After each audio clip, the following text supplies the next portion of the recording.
इस आदमी को न कुछ आता है न पता है। जो इसको लिखने वाले स्क्रिप्ट राइटर हैं वो भी किस बियाबान में रहते हैं, क्योंकि इटली से जब लिखवा के आओगे, सोरोस से जब लिखवा के आओगे, तो इस देश को टुकड़े कैसे किया जाए, इसके अलावा आपके पास कोई नहीं विषय है। मैं कंक्लूड करते हुए सभापति महोदय, आपके माध्यम से यह आग्रह करता हूं कि इस 6 पॉइंट के बारे में वो ऑथेंटिकेट करें, नहीं तो स्पीकर के डायरेक्शन के खिलाफ उनके ऊपर प्रिविलेज हो और उनको जो है इस पार्लियामेंट से बाहर करिए, तभी ये देश बचेगा। आपने मुझे मौका दिया। इन्हीं शब्दों के साथ जय हिंद जय भारत। माननीय स्पीकर साहब ने एक डायरेक्शन दिया 115(1) में, और ये कहा सभापति महोदय लीडर ऑफ द अपोजिशन को कि जब आप कोई चीज बोल रहे हैं तो उसको ऑथेंटिकेट करिए। और उनके 6 ऐसे पॉइंट हैं राष्ट्रपति अभिभाषण में जिसके समर्थन में मैं बोलने के लिए खड़ा हुआ हूं, जिसमें मुझे लगता है कि इस पूरे पार्लियामेंट का जो एक उद्देश्य है बनने का, जो कॉल एंड सकधर कहता है कि लीडर ऑफ द अपोजिशन वैसा होना चाहिए जिसको पार्लियामेंट्री स्किल के बारे में, रूल के बारे में, कंट्री के बारे में, देश के प्रधानमंत्री के बारे में, देश की स्वतंत्रता के बारे में, सॉवरेनिटी के बारे में पूरी जानकारी होनी चाहिए। और मैं बड़े ही दुखी मन से यह बात बोलने जा रहा हूं कि वर्षों बाद ये चौथा मेरा टर्म है। इस चौथे टर्म में मुझे पहली बार एक ऐसा लीडर ऑफ द अपोजिशन दिखाई दे रहा है जो दुनिया में भारत कैसे कमजोर हो, देश के कैसे टुकड़े हों, किस तरह की विदेशी ताकतों के साथ मिलकर यहां की सोसाइटी को बरगलाया जाए, गलत बयानी किया जाए, और इस पार्लियामेंट में 105 जो हमको मिला हुआ अधिकार आर्टिकल 105 में फ्री एंड फेयर डिस्कशन का, उस फोरम का मिसयूज करके पूरे देश को गुमराह किया जाए। इसीलिए आपके माध्यम से मेरा विपक्ष के नेता पर आरोप भी है और उनको चैलेंज भी है और आपसे आग्रह भी है सभापति महोदय कि मैं जितनी बातें कह रहा हूं उस सबको मैं ऑथेंटिकेट करूंगा, और यदि राहुल गांधी जी में, लीडर ऑफ द अपोजिशन में हिम्मत है तो वो सारी बातों को ऑथेंटिकेट करें, नहीं तो वो फ्लोर ऑफ द हाउस इस्तीफा दें। सबसे पहला सवाल, उन्होंने 6 ऐसे पॉइंट के, मैं 6 विषय पर जो है आपके सामने और पूरे देश को ये बताना चाहता हूं। सबसे पहले उन्होंने कहा कि this phone is not made in India, this phone is assembled in India, और ऐसे करके जो है उन्होंने फोन दिखाया सर, ये फोन ऐसे दिखाया सर। अब आप समझिए सर, अपने दिल से जानिए पराये दिल का हाल।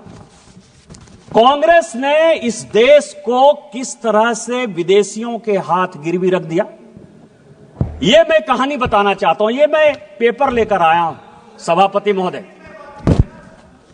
ये ITA 1 जब चिदंबरम इस देश के वित्त मंत्री थे, चिदंबरम जी इस देश के कॉमर्स मिनिस्टर थे, 96-97 में इंटरनेशनल टेलीकॉम एग्रीमेंट ITA 1, ये पूरे देश को जानने का सवाल है।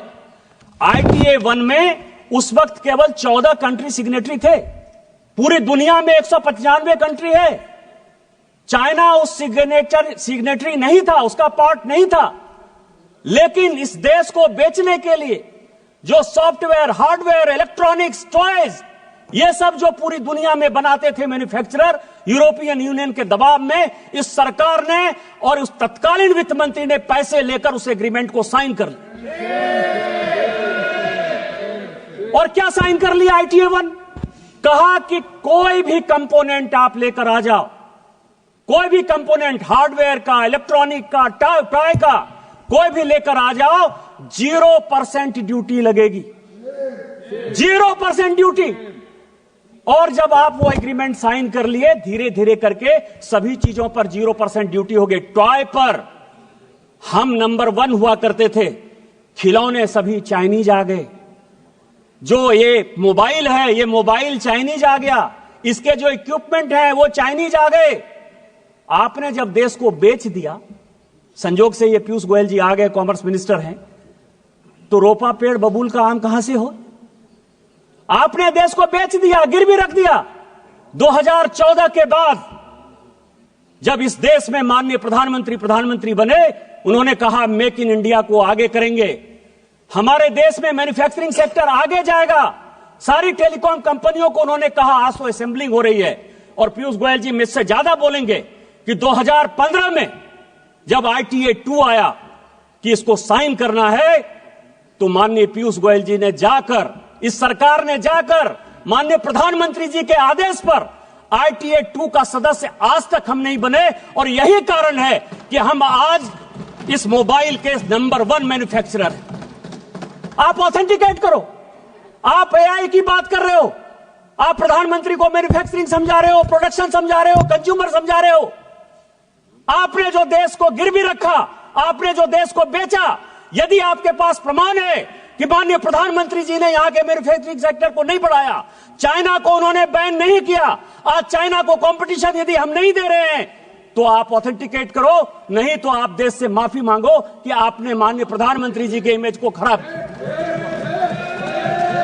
दूसरा, बॉर्डर का सवाल है।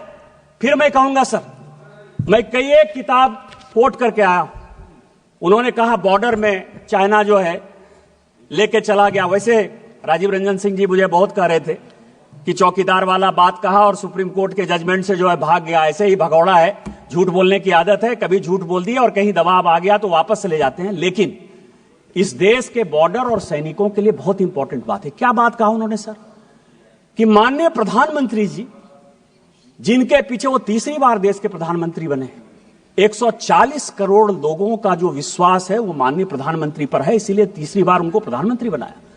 दुनिया के फोरम पर जब वो जाते हैं तो आज दुनिया में चाहे रूस यूक्रेन वार हो रहा हो, चाहे यूरोपियन यूनियन में परेशानी हो रही हो, चाहे इजराइल में परेशानी हो रही हो, फिलिस्तीन में परेशानी हो रही हो, पूरी दुनिया भारत की तरफ देखती है।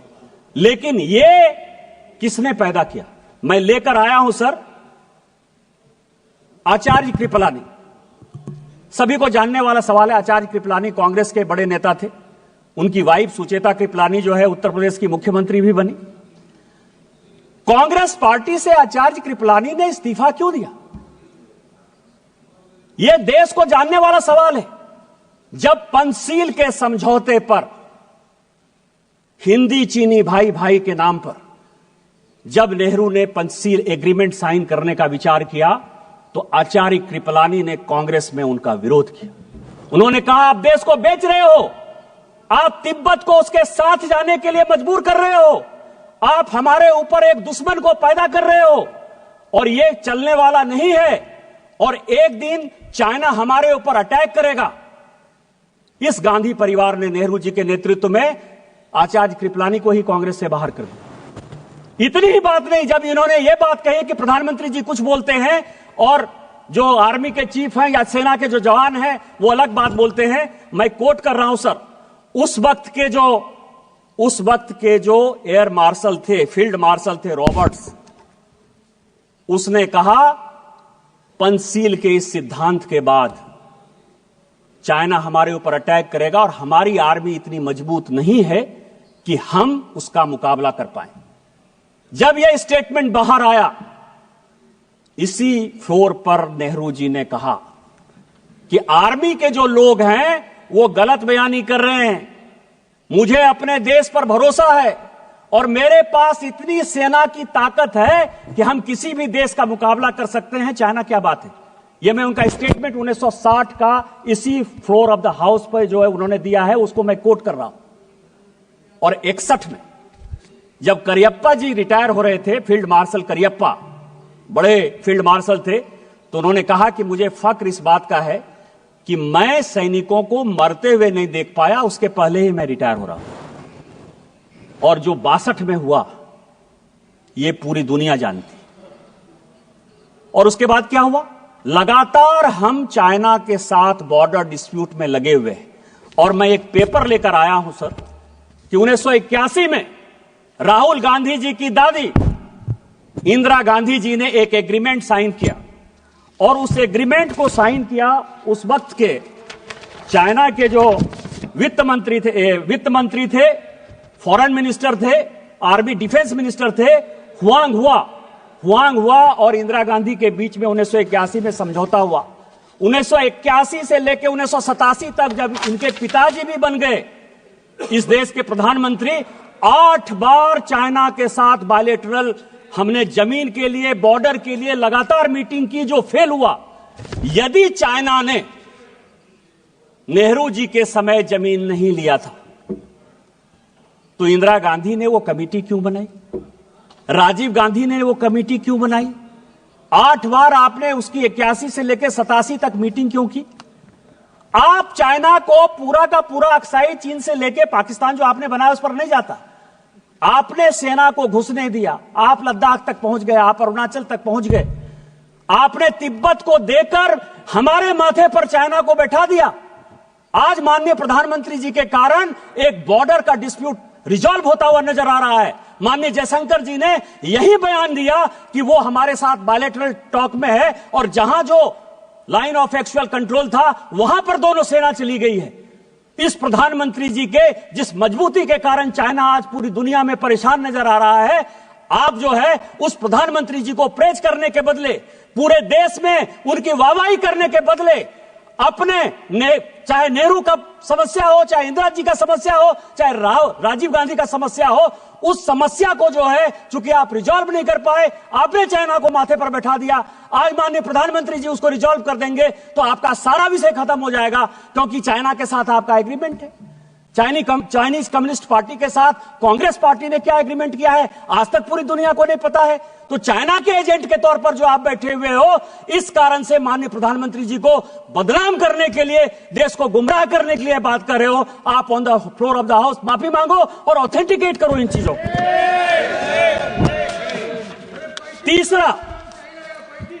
तीसरा बात उन्होंने कहा सर जयशंकर जी के बारे में, अमेरिका के बारे में, कि हम जो है, जयशंकर जी लगातार जाते रहे कि माननीय प्रधानमंत्री जी कैसे जो है ट्रंप से मिलेंगे। आर्टिफिशियल इंटेलिजेंस की बात करते हो, कंप्यूटर की बात के 100वां साल जो है हम लोग अटल जी का बना रहे हैं। आपने अटल जी को भी कोट किया, मैं उनका बयान लेकर आ रहा हूं। उन्होंने क्या कहा सर? उन्होंने यह कहा कि कंप्यूटर का कोई बहुत बड़ा प्रभाव हमारे समाज में नहीं पड़ेगा। यही छोटा सा स्टेटमेंट है, यही उन्होंने भी कहा। फैक्ट है, कंप्यूटर का क्या इंपैक्ट पड़ा हमारे समाज में। आज अमेरिका में भी सॉफ्टवेयर में भारत के लोग ही तो मजबूत है ना, हमारा ही स्किल पावर जो है पूरी दुनिया में आगे है ना। यही बात तो कहा उन्होंने कि इससे रोजगार नहीं जाएगा, इससे रोजगार बढ़ेगा। आप उस मृतात्मा देश के ऐसे प्रधानमंत्री जिनके बारे में आज भी पूरी दुनिया गर्व करती है और हम गर्व करते हैं कि भारतीय जनता पार्टी के वो प्रधानमंत्री थे, आप उनको भी नहीं छोड़ते हो। आज आर्टिफिशियल इंटेलिजेंस की आप बात करते हो। माननीय प्रधानमंत्री जी जब फरवरी में जा रहे हैं, कंप्यूटर हमारे यहां सभापति महोदय 1987-88 में आया, अमेरिका में कंप्यूटर 1960 के दशक में आया, यूके में कंप्यूटर 1960 के दशक में आया। 30 साल बाद तो आप कंप्यूटर ला पाए। कोरोना के वैक्सीन में भी माननीय प्रधानमंत्री जी ने दुनिया को दिखाया कि हम दुनिया के साथ कंधे से कंधा मिलाकर वैक्सीन बना सकते हैं, और हमने बनाया।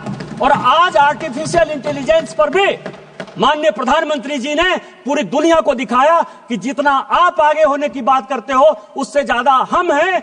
और अभी माननीय प्रधानमंत्री जी के कहने पर अश्विनी वैष्णव जी का आया है कि जो चाइना का डीप सेक है उसको हम 6 महीने के अंदर समाप्त कर देंगे और हम उससे बढ़िया आर्टिफिशियल इंटेलिजेंस बनाएंगे। डाटा हमारे पास है, मैन्युफैक्चरिंग हमारे पास है, बुद्धि हमारे पास है। लेकिन आप क्या कह रहे हो कि अमेरिका में जयशंकर जी गए। मैं 27 जनवरी, पूरे हाउस के जानकारी के लिए, 27 जनवरी 2025 व्हाइट हाउस का जो स्टेटमेंट है वो पढ़ देना चाहता हूं। वो कहते हैं कि अमेरिका के राष्ट्रपति ने भारत के प्रधानमंत्री से बात की। व्हाइट हाउस का स्टेटमेंट है, देश का स्टेटमेंट नहीं है। और वो ये कहते हैं कि हम भारत के प्रधानमंत्री के साथ अच्छे रिलेशन रखना चाहते हैं। हमने उनको इनवाइट किया। यदि जयशंकर जी ने यह काम किया होता तो क्या व्हाइट हाउस पर भी भारत सरकार का इतना अधिकार है कि जो चाहे स्टेटमेंट दे दे? और यदि यह अधिकार जयशंकर जी और माननीय प्रधानमंत्री जी के कारण व्हाइट हाउस में भी है, तो इस देश को गर्व करना चाहिए कि हमने व्हाइट हाउस को भी कंट्रोल कर लिया। लेकिन फिर मैं कहूंगा समस्या कहां है? समस्या यह है सर कि अमेरिका में इनके पूरे परिवार के साथ रिलेशन खराब रहा। मैं अभी CIA की रिपोर्ट देख रहा था, 1971 की, 1972 की, 1973 की। वो ये कह रहा है कि भारत की इकोनॉमी रसातल में जा रही है, ये पाकिस्तान को अटैक करके जो है एक एक्सपेंशन के मोड में जाना चाहती है, लेकिन इसका अपना कुछ नहीं है, ये रूस के साथ मिलकर जाना चाहती है और हम भारत को बैन करेंगे। और ये जो 71-72 का CIA का रिपोर्ट है, इसके कारण मैं आपको बताऊं कि इसी इंदिरा जी को 1982 में रोनाल्ड रीगन से जाकर माफी मांगनी पड़ी। आप उस परिवार के आदमी हो, वो देश के प्रधानमंत्री। मैं नहीं बोलना चाहता था, मुंह नहीं खुलवाना चाहता था मैं, लेकिन 1982 में इंदिरा जी ने अमेरिका जाकर रोनाल्ड रीगन से माफी मांगी कि जो हो गया सो हो गया, हमको माफ कर दीजिए। और हम देश को, एक वो देश था और आज माननीय प्रधानमंत्री जी के नेतृत्व में यह देश है कि ट्रंप खुद से फोन करते हैं और ट्रंप व्हाइट हाउस में पूरा बताते हैं कि हमने उनको बुलाया है, हम उनके साथ अच्छा रिलेशन रखना चाहते हैं। देश कहां चला गया और आप कहां खड़े हो? तीसरा सवाल है सर, इन्होंने महाराष्ट्र इलेक्शन की बात की और चुनाव, चौथा पॉइंट सर, और इन्होंने इलेक्शन कमीशन के अपॉइंटमेंट की बात की। अपॉइंटमेंट की बात की सर, सुप्रीम कोर्ट का जजमेंट मैंने देखा। सुप्रीम कोर्ट के जजमेंट ने कहा कि जो इलेक्शन कमीशन का जो अपॉइंटमेंट है वो ट्रांसपेरेंट नहीं है। ये आज सुप्रीम कोर्ट में केस हुआ तो ये जजमेंट आया और ये भी कहा कि ये जजमेंट मैं टेम्पोररी दे रहा हूं, लेकिन पार्लियामेंट को ही अधिकार है कि कानून बनाए। कैसे बनाना है, इसी पार्लियामेंट ने पास किया कि कौन कौन लोग होंगे और इलेक्शन कमीशन का अपॉइंटमेंट कैसे होगा, बनाया सर। लेकिन मैं जो महत्वपूर्ण बात कह रहा हूं कि चुनाव आयोग पर इतना आरोप आप लगा दिए। MS गिल चुनाव आयुक्त थे, मुख्य चुनाव आयुक्त थे, रिटायर हुए सर, कांग्रेस पार्टी के सदस्य हो गए, राज्यसभा से मेंबर हो गए और देश के मंत्री हो गए स्पोर्ट्स के। नवीन चावला सर, नवीन चावला, अब उनको मैं श्रद्धांजलि देता हूं, अभी उनकी डेथ हुई, लेकिन पूरी दुनिया जानती है कि जो विदेशी लॉबी है, मदर टेरेसा पर बहुत अच्छा बुक लिखा उन्होंने सर, और जो वो लॉबी सोरेस के साथ जो लॉबी गांधी परिवार को मदद करती है और जो इसके टुकड़े टुकड़े करना चाहती है, उस लॉबी के सबसे बड़े समर्थक थे। उस नवीन चावला को आपने, जो सेक्रेटरी एमपैनल नहीं था, जानकारी के लिए, उसको जबरदस्ती सेक्रेटरी एमपैनल कराया और सीधा चीफ इलेक्शन कमिश्नर बना दिया। आज यदि सुप्रीम कोर्ट के आदेश के बाद हम कानून चेंज करके लेकर आए और उसमें आप भी बैठोगे, पैनल हम देंगे, तो इसके पहले तो आपने कभी लीडर ऑफ द अपोजिशन को नहीं पूछा। जब तक 2014 तक सरकार रही, मैं राहुल गांधी जी, पूरी कांग्रेस पार्टी और पूरे विपक्ष को चैलेंज करता हूं कि आपने इलेक्शन कमिश्नर के अपॉइंटमेंट में, चीफ इलेक्शन कमिश्नर के अपॉइंटमेंट में एक बार भी किसी विपक्ष के आदमी से कंसल्ट किया है? आजादी के 1950 से लेकर 2014 तक आप अपने चपरासी को, अपरासी को, कार्यकर्ता को, जिसको आपने चाहा जो है इलेक्शन कमिश्नर बना दिया। 100 चूहे खाकर बिल्ली चली हज को। आज हम ट्रांसपेरेंसी के साथ आगे बढ़ रहे हैं और उसके बाद आप चुनाव पे जो ताकतें ऐसी हैं जो भारत की डेमोक्रेसी को कमजोर करना चाहती हैं, उन ताकतों के साथ मिलकर आपने जो है पूरा का पूरा महाराष्ट्र इलेक्शन का जो है हिसाब किताब दे दिया। मैं कुछ सीटें लेकर आया हूं सभापति महोदय, बस 2-4 मिनट में खत्म कर दूंगा। स्पीकर महोदय, एक ही सेकंड केवल 2 मिनट। नहीं, हाँ बैठिए, फिर आपको मौका। अच्छा, एक ही सेकंड। हाँ, इस महत्वपूर्ण चर्चा पर लंबी सूची है, इसीलिए सभा की अनुमति हो तो सभा की कार्यवाही 11 बजे तक बढ़ा दी जाए। बोलिए। सभापति महोदय, महाराष्ट्र इलेक्शन में सभी ईवीएम पर आ जाइए, ईवीएम पर आ जाइए। ईवीएम किसने लाया? हम लेकर आए ईवीएम। मैं जब 2009 में पहली बार सांसद बना तो ईवीएम से ही जीत कर आया। आपकी सरकार बन गई ईवीएम, इसका मतलब कि आप चोरी करते थे ईवीएम में। आप बताओ देश को कि ईवीएम जो है मैनिपुलेट होता है। नवीन चावला के माध्यम से हमने मैनिपुलेट कर लिया, एमएस गिल के माध्यम से हमने मैनिपुलेट कर लिया। माफी मांगो, और यदि आप ये माफी मांगते हो तो शायद इसके बारे में माननीय प्रधानमंत्री जी चर्चा कर सकते हैं। ईवीएम तो आप ही लेकर आए हो, लेकिन जो आपने जनता के मन में डेमोक्रेसी के खिलाफ, महाराष्ट्र के रिजल्ट के खिलाफ, महाराष्ट्र की जनता को जो आपने उसका अपमान किया, उस मैंडेट का अपमान किया, उसका कौन हिसाब किताब देगा। मैं केवल कुछ सीटें पढ़ना चाहता हूं सभापति महोदय। अकोला वेस्ट 18,000 वोट पड़ा, ठीक है, आपकी बात मैंने मान लिया। 1,000 से लेके 70,000 तक वोट जो है किसी किसी विधानसभा में बढ़ा है। अकोला वेस्ट 18,000 वोट बढ़ा, जीती कौन? कांग्रेस। नागपुर वेस्ट 22,000 वोट बढ़ा, जीता कौन? कांग्रेस। नागपुर नॉर्थ 23,000 वोट बढ़ा, जीता कौन? कांग्रेस। यवतमाल 13,000 वोट बढ़ा, जीता कौन? कांग्रेस। मालेगांव 40,000 वोट बढ़ा, जीते कौन? ओवैसी साहब की पार्टी।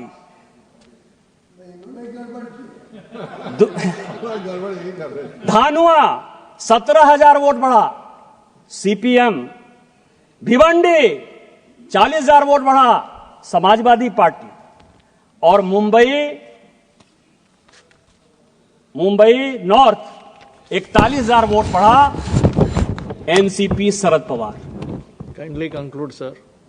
आप ये समझें, ये विधानसभा वाइज सभी पॉलिटिकल पार्टी चुनाव जीती है सर। आप किस तरह की बातें करते हो? हम लोकसभा में वहां कम सीटें लाए तो उछलने लगे कि जनता आपके खिलाफ है। और आज जो है, हम जब जीत गए तो आप जो है जनता को गुमराह कर रहे हो इस डेमोक्रेसी के खिलाफ, इलेक्शन कमीशन के खिलाफ। और जो टुकड़े टुकड़े गैंग के आप सरदार हो, उस टुकड़े टुकड़े गैंग में इस देश को टुकड़े टुकड़े करने की जो साजिश है वो आप कर रहे हो। आप ऑथेंटिकेट करो कि आपने जो है गलती की और आप जो है गलत बात बोल रहे हो। इसके बाद सर लास्ट पॉइंट, मैं लास्ट पॉइंट, एक और बस अंतिम पॉइंट सर, कि जातिगत जनगणना हो, ओबीसी को अधिकार मिले, एससी को अधिकार मिले, एसटी को अधिकार मिले, इससे कोई भी आदमी परहेज नहीं करता है सर। उस तेलंगाना का ही जो जनगणना आया है हाउस के लिए, 54% पर जो माननीय प्रधानमंत्री जी ने यहां कहा, और यह देश को जानने वाला सवाल है, खासकर पिछड़ों को और अति पिछड़ों को जानने का सवाल है। इस देश में 27% रिजर्वेशन इसलिए मिला है कि ओबीसी का पॉपुलेशन 54%। आज जो तेलंगाना की रिपोर्ट आई, जो आपका भी राज्य बगल का पड़ोसी राज्य है सर, वो कह रहा है कि 46% ओबीसी। क्या होगा? और उसमें क्या कर रहे हैं? वो मुसलमानों को जोड़ दे रहे हैं। ओबीसी में वो मुसलमानों को जोड़ रहे हैं। माननीय प्रधानमंत्री जी ने कहा है कि जब तक मैं इस देश का प्रधानमंत्री हूं और भारतीय जनता पार्टी का एक भी कार्यकर्ता है, वो ओबीसी के आरक्षण को बैकडोर से कभी भी मुसलमानों के पास नहीं जाने देगा। ये जो वोट बैंक की राजनीति है, इस वोट बैंक की राजनीति यही करने के लिए प्रेरित कर रही है। पिछड़ा, जिस पिछड़े की बात कर रहे हो, उस पिछड़े का सबसे बड़ा नेतृत्वकर्ता माननीय प्रधानमंत्री खुद सामने बैठे थे। ये आपको दिखाई नहीं दिया कि ओबीसी इस देश का प्रधानमंत्री है? अरे उस आदमी को तो मनमोहन सिंह जी की अभी डेथ हुई है ललन जी, उनको वो भी नहीं दिखाया कि माइनॉरिटी के आधार पर 10 साल मनमोहन सिंह जी एक माइनॉरिटी इस देश के प्रधानमंत्री थे। द्रौपदी मुर्मू शेड्यूल ट्राइब महिला इस देश की राष्ट्रपति हैं। रामनाथ कोविंद शेड्यूल कास्ट इस देश के राष्ट्रपति हुए। आप किस तरह की बातें करते हो? आप बिजनेसमैन की बात करते हो। आज ही बड़ा बड़ा अखबार में तुलसी तांती का जो है एड छपा है। तुलसी तांती कौन है? शेड्यूल कास्ट नहीं है, टाटा माइनॉरिटी नहीं है, पारसी नहीं है, अडानी जी जैन नहीं है, वेदांता के अनिल अग्रवाल साहब जो है वो ओबीसी नहीं है, क्योंकि हमारे राज्य से आते हैं, वहां तो मारवाड़ी भी ओबीसी है। किस तरह की बातें कर रहे हैं? इस आदमी को न कुछ आता है न पता है। जो इसको लिखने वाले स्क्रिप्ट राइटर हैं वो भी किस बियाबान में रहते हैं, क्योंकि इटली से जब लिखवा के आओगे, सोरोस से जब लिखवा के आओगे, तो इस देश को टुकड़े कैसे किया जाए, इसके अलावा आपके पास कोई नहीं विषय है। मैं कंक्लूड करते हुए सभापति महोदय, आपके माध्यम से यह आग्रह करता हूं कि इस 6 पॉइंट के बारे में वो ऑथेंटिकेट करें, नहीं तो स्पीकर के डायरेक्शन के खिलाफ उनके ऊपर प्रिविलेज हो और उनको जो है इस पार्लियामेंट से बाहर करिए, तभी यह देश बचेगा। आपने मुझे मौका दिया। इन्हीं शब्दों के साथ जय हिंद, जय भारत।